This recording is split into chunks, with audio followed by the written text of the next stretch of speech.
All right, welcome everybody. This is going to be similar to Shooting Star. We're not going to get the big introductions or the catchphrases at the end, but welcome to the first episode of Best of the Best. We will be watching The Undertaker versus Shawn Michaels for WrestleMania 25. It is 5/18/2022 at 6:25 p.m. If you're listening to this on the main feed, that's going to be about a month later. So, hey, subscribe to Patreon and get them while we watch them. You can actually come into the room. I'll send the link on Patreon and watch it with us, and we'll do a Q&A after we watch the match. Also, not sure what we're watching for episode 2, but episode 1, just real quick, we talked about this match, and now first let me go back. So you sent me a text and you said, I want to do a podcast. What made you want to do a podcast? Well, I mean, it's one of those where I started getting jealous, I guess. You know, Dustin 5-Star, you had the Shooting Star podcast. I loved it. And I'm a big fan of all of the stuff that you're doing over at STS Pod. And I don't know. It was one of those where I thought, you know, if I'm going to do a podcast, going to pass on knowledge, I wanted to do it with you. And if I'm going to do it, I knew that you would come up with a good gimmick or idea or however you want to call it. Instead of just the normal, you know, regular podcast, just asking questions and that's it. And then you came up with the idea of reviewing and kind of breaking down psychology of matches because, you know, well, I'm the author of pro wrestling. I'm the storyteller, I guess you'd say. Yeah, and it is one of those things where I'm just a stickler for. I've studied it. There's things that I see that other people see, and you do too. There's a lot of things you see that no one else sees because you're in the business. And when you're in the ring doing stuff that these guys have done in the past, it's different than what I do. I even asked you about a spot that we talked about where everybody goes into their finishes, and I was like, "There's got to be a name for this spot. What the hell are you calling for everybody to do finishes?" And what'd you tell me it was called? Popcorn Popcorn. spot. Yeah, it's pop, pop, pop, pop. You know, you're getting the big pops. You know, it's not just the bouncing around; it's the crowd. You get pop, you get a pop, you get a pop, you get a pop. Your finishes, hopefully, if you told the right story. So it's popcorn spot. That's what I call it. I love it. Love that. Yeah, there's always and with you saying, "Hey, I want to do a podcast," the wife was like, "So do you want to do another podcast with someone else?" And I said, "Well, we said we'd only do it once a month, and if he's going to do one, I'm not going to let him do it with anyone else." That's just the way I felt. I was like, no, I'm not going to have anybody else interview him or whatever. I said, but I got to come up with a good idea. She liked this idea. We actually did this with another guy. A couple people have done this kind of podcast before, but it's almost just like a watch along. There's sometimes you'll see some guys in the business doing what we're doing right now. So it's not anything new, but I think the fan base with Memphis Wrestling has started understanding that there's two sides, I guess, two sides of the coin. We're doing shoot stuff so that everybody knows what's going on behind the scenes. And we're also doing, we review the show every week. What's your thoughts about that? Where it's never been really done. I mean, I have my website. I talked about it, but it's never been done where the promotion actually does shoot interviews or shoot things behind the scenes where they show everything going on. Yeah, I think it's something creative and new. I mean, there are different podcasts out now that will either are focusing on everything is completely shoot or everything's completely a work.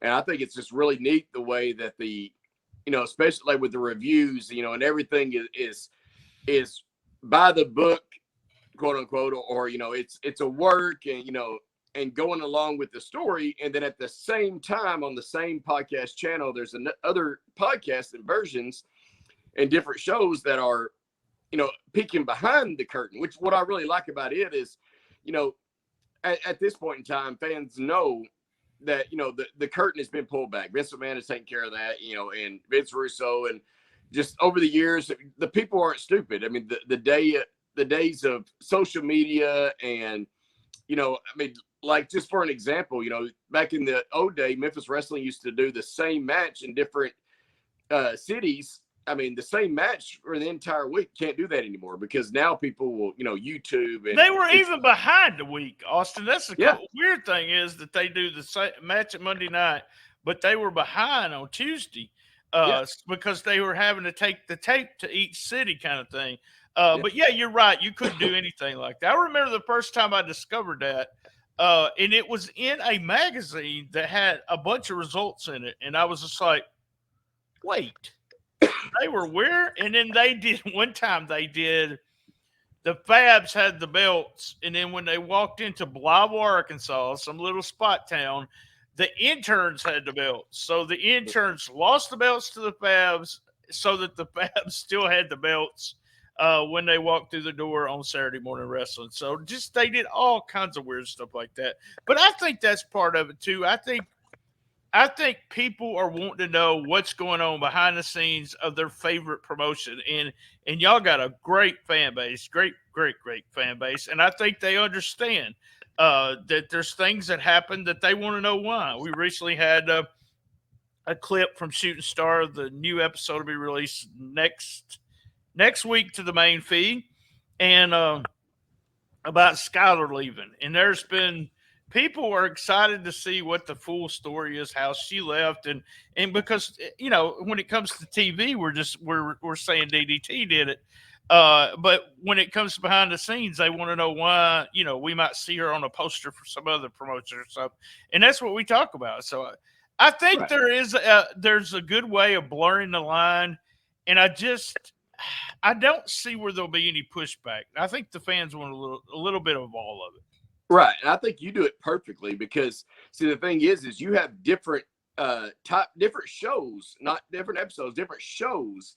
So people will have the option. It's not just thrown on them, hey, this, if you enjoy it and want to believe and want to just go by the show, by the work, then you'll listen to these shows. If you want to know the behind the scenes, there's another show that you can listen to. And I think you do it perfectly because you give them that choice. You don't just, hey, 1 minute we're talking about DDT, took out Skylar, and the next minute it's like, oh, no, Skylar did this. And this is why she did that. Right, On the right. same Well, show. on the review show you got, I kind of keep it, I blur the line there, not really, I'll talk about what kind of match it was and things like that, but I keep the story intact. I told myself I would do that, and I had some criticism at first because it was not my Rolling into Mempho show is not WrestlingRiotOnline.com, and everybody wanted it to be that. They wanted me to be mean or be so critical, blah blah blah. And I guess I was a little bit more critical back in those days, but this is about providing content for somebody. Right. And I provide content for Dustin. And if I'm just going to shit on the product and not see any good things about it, then why would he want to share my view all the time? Right. So that's when I said, okay, this is not to make. I'm not putting myself over. I'm putting the product over. Right. And we've had a fantastic time. And we talked about this, me and you, texting about the idea that Rhino gives everybody a whole different perspective because he's never really been around the business. He's just been a fan. Yeah, he's just been a fan. So yeah, and that's why I love you today. I've known you for years, and I even told you, and because we've always been 100% honest with each other, and I even told you I go by Rhino's opinion more than yours because Rhino is a part of the people who are buying the tickets, who are tuning in on TV. He's the person that we're aiming to entertain, and you're the person that I'm aiming to to make sure my work is top notch, kind of thing. So I respect both opinions, but I'm aiming at what Rhino thinks. That's what I'm you try to work the people in the crowd, not the people in the back. Right. I love it when you say buy a ticket because I made a comment. This Lance, my buddy that does he's my partner in this podcast. We talked about tickets, and I said I cannot remember, but paying for I think it was the AEW show in Chicago was the first ticket I had paid for in 30 years because I have friends in the business that just said, come to the show. Even when in WCW, Dutch was working for WCW, he's like, man, if you want to come, just let me know. I'll leave the tickets for you, blah, blah, blah. And it's weird to think that, I was walking in the back of the Mid-South Coliseum and just showing them I had a notebook, Hey, I got a notebook, and I just go get me a seat and I get up front or anything. But yeah. All right, dude, let's get it started. Let me we're going to tell everybody where to start. So most people will have to listen to this, the audio version of this. The reason why is because copyrights. We're not going to mess up any copyrights. If you're a Patreon member, you can watch it with us, or I will put the video up again. Just linked to you guys on Patreon, not on YouTube or anything like that. So most people are going to be listening to this and thinking, hey, I want to watch along. And you can, since it's an audio version, you can start the match at exactly 2 hours. This is how it's listed on Peacock. It's WrestleMania S25 episode 1. WrestleMania 25. They have it seasons, and this is season 25. So we are fixing to, as they say in the South, get started right here. I'm going to give a 3, 2, 1. I'm going to push the play button. There will be no sound coming from the video either, because we don't want that copyright. So all you're going to hear is us. If you want to watch along with us, that's the best way to do it. Just get on Peacock. No, I don't get any kickbacks on Peacock. So here we go. How about 5, 4, 3, 2, 1, play. Couple of months, not that I've ever experienced. There we go. Yeah. So, all right. So WrestleMania 25. Believe it or not, this actually is my favorite match. You said that one of your favorite matches of all time. Yeah, no, not one of the favorite. This is my number one. I really love like Omega and Okada, but this to me is a near perfect match. So a lot of this one is going to be blowing smoke up their butts, but it's rightfully deserved. And so even the story build up to it. I mean, you've got the Undertaker with the undefeated streak in WrestleMania, taking on, Shawn Michaels, Mr. WrestleMania. I mean, just even the build to it. Talk about this real quick, Austin. Talk about the psychology started right there during that moment as they're standing in the ring. All right, so what you want to do is you're telling a story first off. If you look at it, the story being told right here is that the Undertaker, the dead man, and you have Shawn Michaels not moving around. He was staring right into the Undertaker's eyes. And see, like right now, this is what I like to call the filling out process.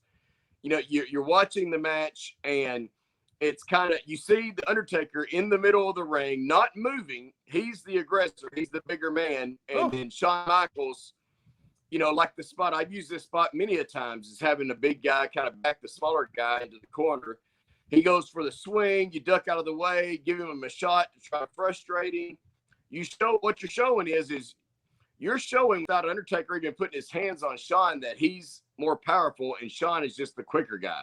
Right. And it's the old start where, the babyface shines and the heels take a little bit of, I hate the word heat but they're taking moves and stuff, and the babyface is trying to do stuff to the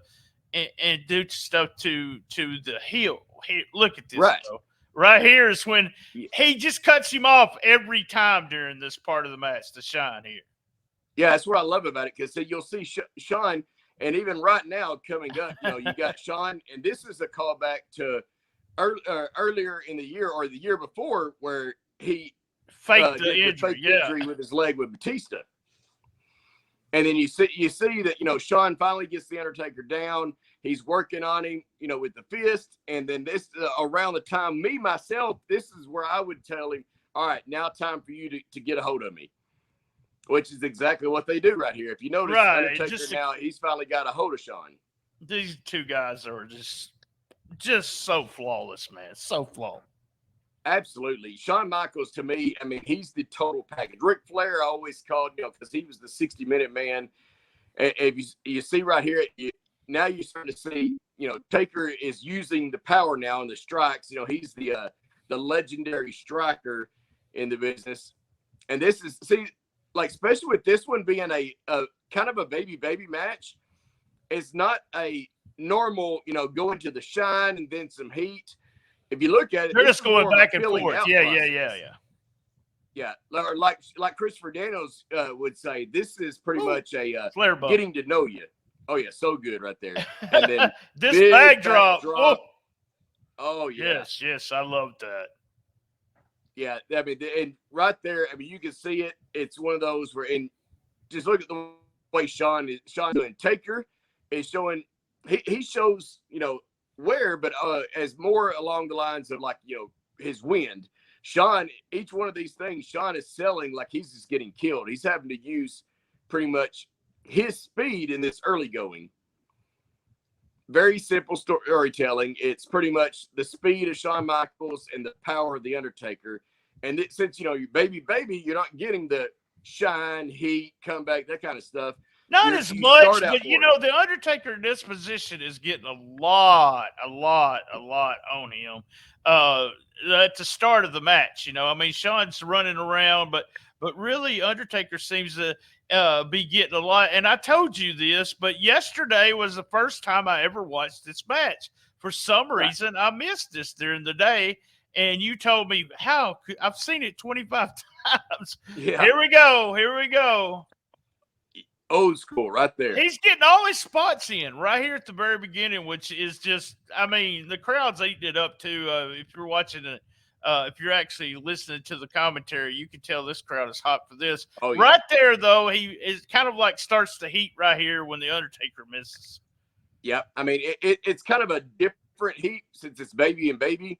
But yeah, if you notice the first part of it was a lot of moving around with Shawn being the smaller guy. Here's old school right here. Just take the leg out. Take that knee out. Bring the Undertaker down. But the reason Undertaker had so much there for a little while is it was you frustrate the big guy, and then now once he gets a hold of you, then that's when, it's Undertaker time to shine a little bit because he got a hold of you. Realistically, once the big guy gets a hold of the little guy, he gets a lot more. Talk about what they just showed, though. Talk about he's just doing the move, but what's in between the move, how the Undertaker is still selling the move as he's laying on the mat. How, that's something that's lost, man. It's a lost cause right now. Right. And at the same time, the fact that they take their time. If you notice a few seconds ago on the old school, he did the old school and then walked around the ring. It gave the crowd, time to actually to register what was going on, let them be a part of the match instead of just going from spot to spot. And like right now, Shawn's got the submission hold on the leg. He's taking and trying to wear down the Undertaker. He's trying to wear down those legs to where he, once you take the legs out, Undertaker can't put all that weight on his leg, which means he can't put Shawn's weight in the tombstone on that leg either. So they're just easy right now. Right now, they're really taking it easy. And this is one of the first matches that I noticed the filling out process and wearing each other down, leading into what we'll get to here shortly is the popcorn spots. Like I say, the big finishes there toward the end. I love the way he gets out of this. He's just punching right directly into the face to get out of the figure four. And now they're both selling like crazy. You got, and we'll see a couple of these in the match where it's what we call the double down or the double knockout, where both these guys are just, and I noticed it happen 2 or 3 times during the match. Right here's a little bit of a break, but he made the comeback a little bit. The Undertaker did, and then Shawn cut him right off, and then we go right back into the Undertaker doing something on Shawn. So, yeah, it's a back and forth match, more of a back and forth than a babyface heel. Yeah, and if you notice, Taker still sold that knee. He was selling it when he got up where he couldn't go. Shawn, it was really quick if you watch it on it, and if you go back and watch it afterwards, when Taker has Shawn up almost like a bear hug and brought him into the corner, he actually limped on that leg, and then you seen while he was kicking Shawn, he slapped the leg, getting the blood flowing back into the leg because he's still selling that leg. and you see still limping Yep, on still, it. But yep, just a little bit of a skip there, and still selling it. Here is Shawn. Yeah, and here's back Oh, to snake old eye. school Undertaker. Yep. Big boot right there. Big, as Corey Macklin said, big moves from the Undertaker there. Yep. And if you notice, they it's not just spot. He didn't hit, go for the snake eyes and then had the guy, duck two and the big. It's just simple. Do the snake eyes, you hit the big boot, and now you're drawing him in. He's going to end it early. He's going for the choke slam right here. One good thing about working with Taker is Taker has so many finishers that, if you want to do these false finish spots, it's perfect. And here you go. Right down catches. He reverses the choke slam attempt into a submission. I thought this didn't look good at first. Until Taker turns the other way here. If you just see it right here, this is not as good as Austin Lane does it. So let me just say, I didn't really like the way this was doing. I mean, you could say, okay, maybe because he's such a big guy, he's having problems with him. That's what we could say. But I didn't this looked like he was just hugging him to me. This is the only spot that I can say but right here in just a few minutes when he goes back over, Undertaker will move his arm, and when he does, it's almost like Undertaker was in the wrong position there. I don't know what was going on, but they are selling it is. Yeah, he's in the wrong position right there. Yeah, I think that maybe it was one of those where he got him in that position. First off, he's got the wrong. There arm. we go. Yeah, and that's what makes it awkward. I think that's what really probably got Undertaker. He probably, he dropped down, grabbed the wrong arm. They probably were telling each other, "Oh crap, wrong arm." But if you see here, he did grab the wrong. I just noticed that he's on the right side. That's right. Yeah. And me personally, I would have rather him go back to the legs since he's been working on that. But I do see why. I mean, he probably felt more comfortable like for the side slam, to cut him off. With the side slam, he probably felt more comfortable with the right arm. But yeah, you can kind of tell it probably just felt awkward at them. I didn't even notice that. It felt awkward because he was on the wrong. That is really weird to think these two guys, so legends, and grabbed the wrong arm. Yeah, I love this right here. You go for the, you usually call it go for the backdrop, give me the boot, and then Taker comes up, no sells it, and then now Shawn, with the chops, he's kind of pretty much. It's still now. It's time to get Shawn's signature. Oh yes, love that. That's double down right now. See, there's kind of like the first double down right here. So yeah, and if you notice, it wasn't the normal Shawn. He does the flying forearm and then immediately kips up. He took a second. He took a breath because they're selling. This is WrestleMania. This is the moment like they're giving it all. This is not a live show and in Cape Girardeau, Missouri. This is WrestleMania. So, they're giving it all. So they take your time. I really didn't notice what you're saying until right now because this is a little slower paced and a little let's do things in between the moves instead of just about the moves. It's all about this is a beautiful match in the sense it's about the psychology of what they're going to do next, not about the big move that ends it kind of thing. Absolutely. Yeah. I mean, it's exactly that. And you see, bam, right here. Oh! Getting back up for the choke slam. But most likely they're going to be reversed. There it is. And they go. I love this. Yes, I did too. Yes, I did too. Yeah, yes. Absolutely loved it because normally, and here you go, you got Taker reversing into his submission, the Hell's Gate. You normally, I would say that, you go for the choke slam. Most of the time, someone will duck and you'll, maybe do something with the head, either a DDT or a small package or something like that. I love the fact that Taker actually went down to get, to actually get out of it, which led, of course, to the leg submission. But I love the fact that he actually not really took a bump. It didn't look like a regular bump. I mean, he actually, took just kind of a tumble out of it. Like I kind of like, if you see a lot of times in my matches, I'll do I call it a knockout shot where you don't take a regular bump. You literally make it look more like you were just knocked unconscious. Right. You not get knocked unconscious, you're not taking a flat back. And they were doing the same thing here, just walking around the ring, waiting to do it. And no hurry, no rushing, just taking their time right here, building for. And I'm going to say something when they get near the finish, which was so. I mean, you're still doing stuff outside the ring, but this right here. Yeah.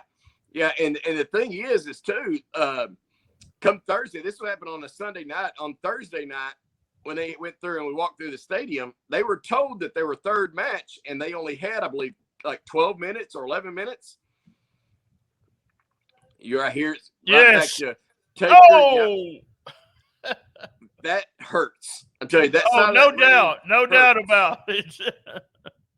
Yeah. But anyways, they were told they had like 11 or 12 minutes. And I remember a different podcast talking about it. You got Shawn coming. You see Taker actually, instead of just setting up for a spot, they make it look realistic. Taker's, he's trying to get into the ring. So what does Shawn do? He drop kicks him out. And this coming up is just brutal. I mean, it's one of those where you know what's coming. Oh, there's two spots in this. There's two spots in this match. I love it where everybody talks. Everybody's so dangerous now. Everybody, my God, yes, and they were dangerous here. Here's one of the most dangerous spots you can watch. So, right. That hurt. Yeah, I mean, Shawn, the moonsault right there, getting sidestepped. You see he grabs his arm because he smacked, when he hit that outside, he smacked to that arm. Yeah, he's grabbing that arm. It's a dangerous spot. It's one of those where, Taker was there. He knowing that he's going to move out of the way, there's probably a really good chance that him and Shawn talked ahead of time, and he told Shawn, if you're going head first, I'm going to turn you. He didn't. Do you ever? Hey, Austin, since you've done a lot of crazy shit, do you ever do something like this, and then in the middle of it, you're thinking to yourself, "Why the hell am I doing this?" Yes. Several times. Now, by the way, I just want to tell you, this was 2009. So yeah. These flippy floppy wrestlers doing all these high spots, man. I tell you, they'll never make. Yeah, I love that because he's outside selling the injury. Is he really hurt? We don't know. And then Undertaker does the old pop up, and this move right here kills me. Absolutely kills me. And if you notice, see how Shawn's holding the referee? Yes. We'll watch this for a second. Yeah. Oh my goodness. Yes, I have to look away. Yes, that is so scary. And you never see that never see that cameraman ever again. He was a developmental guy and never got on TV again and was fired about 6 months later. Oh wow.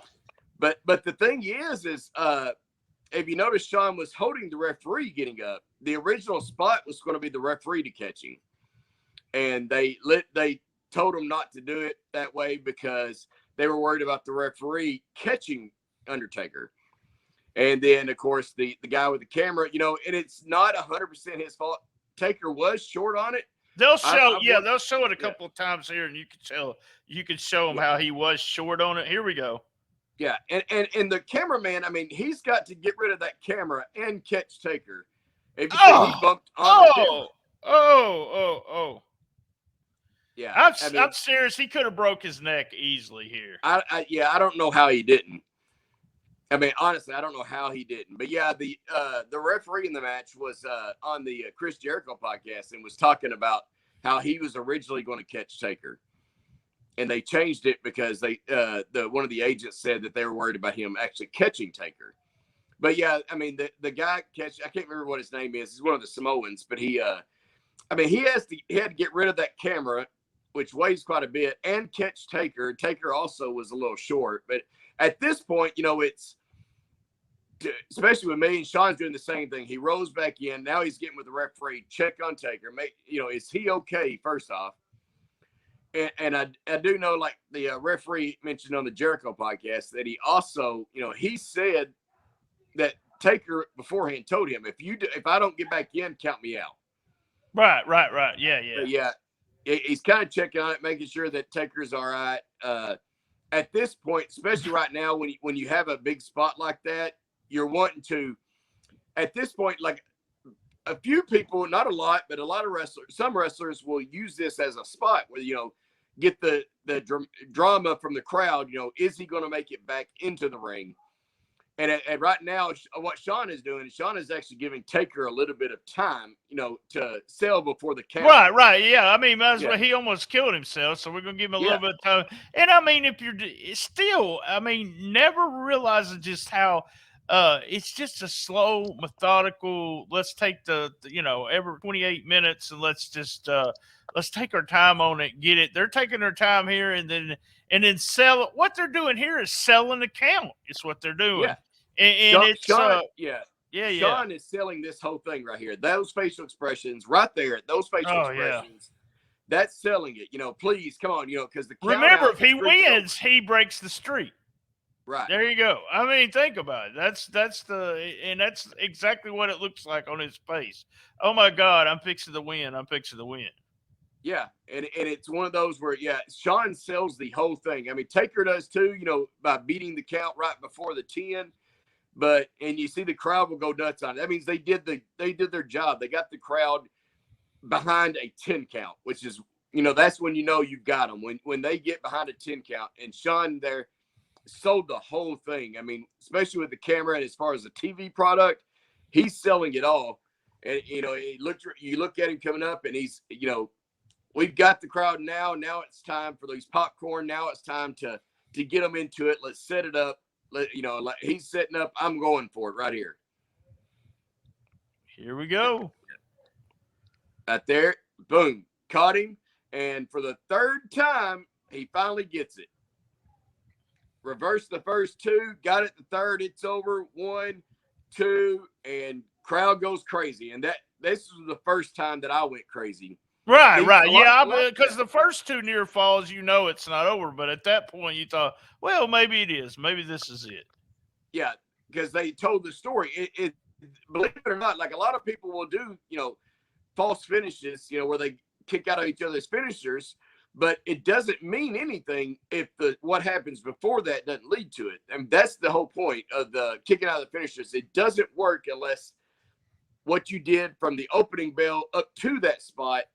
If it didn't tell the story, then you're literally doing false finishes for nothing.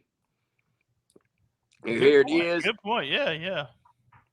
And then Shawn, boom, go to still reverse not getting 2 that times. super kick Yeah, in. Here we go again, and then whoa, bam, right there. And you notice right there, you got the big Taker went for a finish. Now Shawn goes for a finish.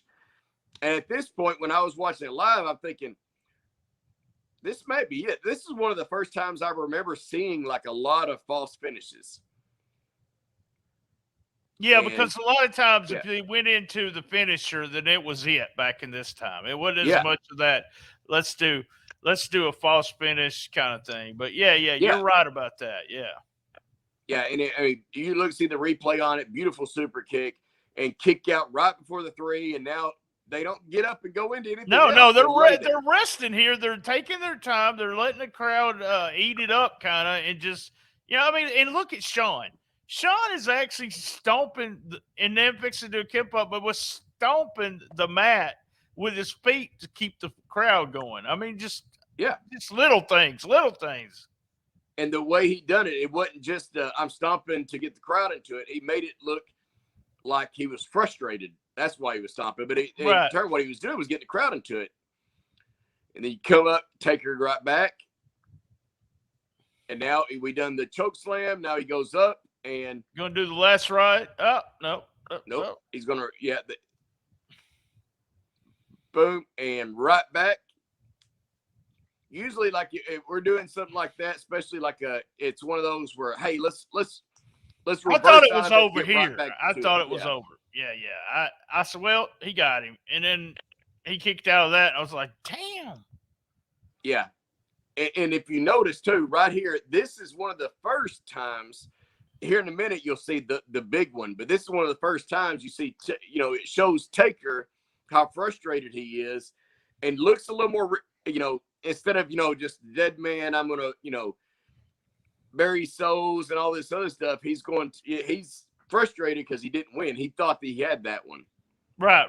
Yeah, he thought it was over. Yeah. Yeah, and at this point, watching it live, I thought, okay, I know what they're doing. they're going to finish with the tombstone because he did the choke slam. He did the last ride. He's going to end it with the choke slam here. So what they were telling the story is, okay, we did the first two. Everyone knows the third one is it because everything goes in threes, in which I love what they do. No spoilers, of course. Yeah, it's you'll only see a few here years shortly. old, Yeah. And then right here, you got Taker going up, and he's going for Shawn's elbow drop. Shawn moves out of the way. I loved it. I'm sure. Right here again, just slow, just laying around, letting the crowd go back up, stay up, and they're not even doing a move. Right? Yeah, Crowd's exactly. still so up, but not doing one move at all. Yeah, they stay up because, and what didn't take a finisher to do it. You just seen the Undertaker, pull into Shawn's tricks, story wise, and he went for the elbow. So now the crowd is up, and they're like, oh my goodness, I can't believe he went for that. And then, of course, high risk. They think, wait a minute, Shawn may actually win this. If he can hit a super kick, they may actually put him over, that kind of thing. And I love, the all the way across the ring, charging at him. Love this. Yes. Bag of tricks. What do we do? Oh my goodness. Here it is. He goes for it. How do you get into it? Oh, we did it with where Shawn went for his skin the cat, and then he got it right there. And I thought this was it. It's over. 1, 2. Yeah. Oh, well, no. And right here, this is my favorite shot in pro wrestling. Right there, that right there, that look, the Undertaker frustration. I've used that look in my face so many times. It tells so much. Just laying there, he just lays there and stares. And this, like he can't believe it. Yeah, he's done all three of his top moves. He's got a guy here that's still alive, Yeah. And what makes sense about it is not he's burying his finishers. It's the fact that this is WrestleMania. This is the streak on the line. They're giving everything. And so this is Mr. WrestleMania too. So here's a guy who's had the best match at WrestleMania for X amount of years. And well, he had it again this time too. So. Oh yeah. And then this is the beginning of I like to call the best or the greatest 4 matches series in history is the 2 with Shawn and the 2 with Triple H. And here you go. You see him pulling the strap down. He signals for it. And a lot of times, especially if you're going to either do a reversal or a false finish, you let the crowd know what you're doing by doing the motion, whatever it is. Right. Slice the throat or whatever it is. That lets the crowd know what you're about to do. And Shawn is dead right here. Completely dead. Yes, I love, the fact that he goes and you see Shawn drop. This is a little bit awkward. Oh, it was a little bit awkward. Yeah, he didn't really hit the mat with the DDT, but then you got another double down. They're just the crowd's still right with them, just completely with them not doing a move, by them just laying there. Yeah. Give time in between each move to sell it. You let the crowd register what happened. Yeah, Shawn flipped over and said, "You all right, brother?" I know I popped your neck on that one. You gonna be all right? Yeah, that was one of those where Taker kind of landed on Shawn's ribs a little bit there instead of landing on the mat. But yeah, you got, and of course, what is Shawn gonna do? Shawn's gonna go for it now. Shawn goes for the big move, and I love it's the small things. It's the climbing the ropes and barely able to make it, which makes a lot more sense than 30 seconds into a ladder match and it takes you 10 minutes to climb the ladder. Yeah. We got used to that, though. Yeah. He's selling every single step on the way up. He's selling the whole time. And Taker hasn't moved. He hasn't moved an inch.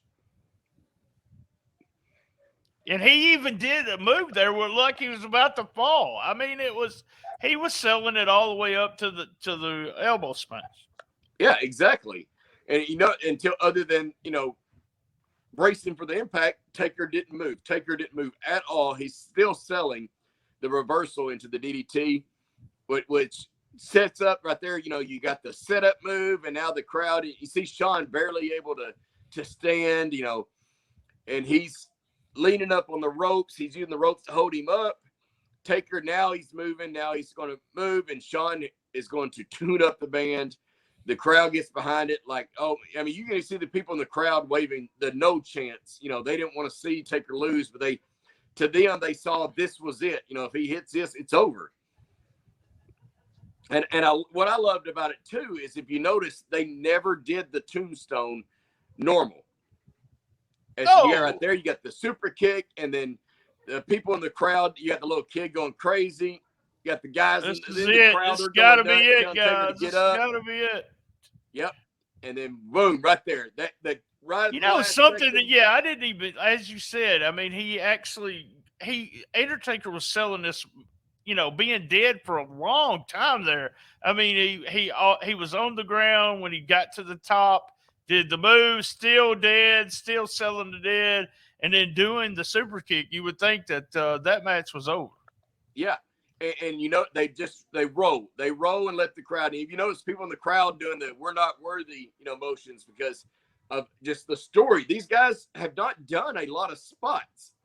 They've done a lot of storytelling in between. That's what I love about it. And I've done this spot right here coming up a lot. I call it a spot, even though it's just basically, you know, it's the two boxers, you know, barely able to stand, leaning, holding each other up and pushing, and it's the little things in between. They don't. Yeah, I don't remember a lot of people doing this, but this is the fighting spirit, a New Japan thing that they do a lot of now, and and I don't remember a lot of people doing that back in the day. So yeah, and this is when you're working a heel, we call this the yay boo spot, yay boo, yay boo. Right. Yeah. At the baby faces, and then, well, a lot of times I'll call it leaning tower coming up because we lean on each other to get there. And a lot of time, this right here, you didn't see a lot of it at the time. This match, you know, inspired so many great matches.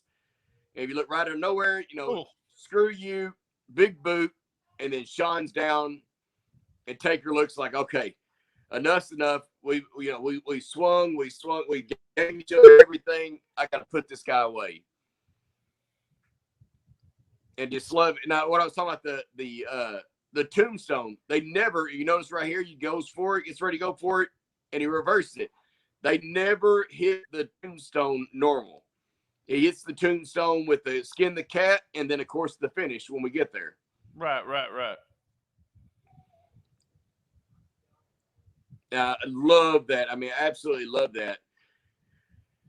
And then a lot of times, you know, right here, I mean, it's you don't have to go back to the finishers. You know, you're able to, you know, even the boot, you know, just the boot in the corner. You shoot the guy in, say, hey, give me a boot. Or if he shoots you, say, hey, shoot me in to eat the boot. And just selling that. I mean, they don't, at this point, you've already hit finishers. Right. Anything can end the match now. That's what I like about, you know, of course, they're getting ready for the finish. And what I want to talk about this is they're going up. I know you know the finish, but yeah, but at this point in the match, I said out loud, it's time to go home, and I'll be damned if they didn't just go right home. And I was like, damn, I called that. It's time to go home. It was almost perfect the way they did this. Yeah, so. And the moonsault and right here, look at the sell afterwards. This is one of those where you don't get up and get the beauty shot, as per se. You know, Undertaker, 17-0 now. You don't get up and raise the hand. Now you roll and sell. I've had several times. It didn't matter what you did in the match, and I've done it before, where we did like 3 moves, and at the end of it, just roll and sell. The match with myself and Brett Michaels, at the end, I told him, I said, when it's over with, don't get up on our own. Let's have other people come help us up.